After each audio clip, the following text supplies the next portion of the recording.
একটা truck rod বোঝাই করে যাচ্ছিল, সেই ট্রাকে 25-26 জন লোক উঠে পড়ে এবং ড্রাইভার নিয়ন্ত্রণ হারিয়ে সাইডে উল্টে পড়ে যান।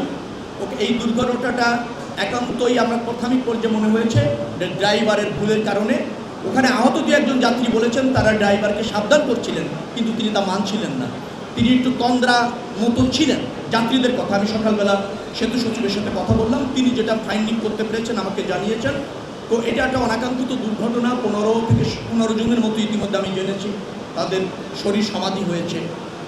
তো একটা আপনাকে বলবো রডবাহী বোঝাই ট্রাকে যদি এইভাবে যাত্রীরা উঠে যান 25-26 জন এবং অনাকাঙ্ক্ষিতভাবে এই ধরনের একটা দুর্ঘটনা ঘটেছে। এটা রাস্তা ম্যানেজমেন্টের সাথে খুব একটা যুক্ত ছিল না।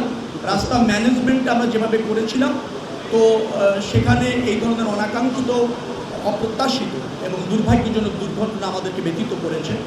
তাৎক্ষণিকভাবে উদ্ধার কাজ সম্পন্ন হয়েছে, আহতদের চিকিৎসার ব্যবস্থা করা হয়েছে, নিহতদের আপনার প্রক্রিয়া সম্পন্ন করে স্বজনের কাছে হস্তান্তর করার চেষ্টা হচ্ছে। ভোর রাত্রের দিকে একটা বোঝাই ট্রাকে যদি এভাবে যাত্রীদের সতর্কতা থাকারও তো প্রয়োজন আছে না। হয়েছে, আমি তো বললাম আপনাকে, দেখার তো কেউ আছে, দেখা তো আপনারাও আছেন, আমরাও আছি, কাজ করছি। এখন ভোর রাত্রে একটা বোঝাই ট্রাকে যদি এরকমভাবে যাত্রীরা অসচেতন হয়ে উঠে যান এবং তারপর যদি ড্রাইভার নিয়ন্ত্রণ হারিয়ে ফেলে এরকম জায়গায়, তো এইটা দায়িত্ব আমাদের আছে, কিন্তু নিয়ন্ত্রণ করাটা বাস্তবিকভাবে কীভাবে সম্ভব হয় সেটা বিবেচনার দাবি রাখি।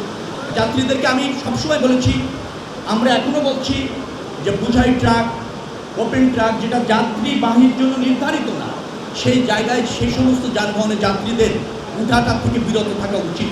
নতুবা এই ধরনের অনাকাঙ্ক্ষিত দুর্ঘটনা তো যে কোনো সময় এভাবে ঘটে যায়, আপনি জানেন। এখন 25 জন যাত্রী একটা রড বোঝাই ট্রাক উঠে গেল।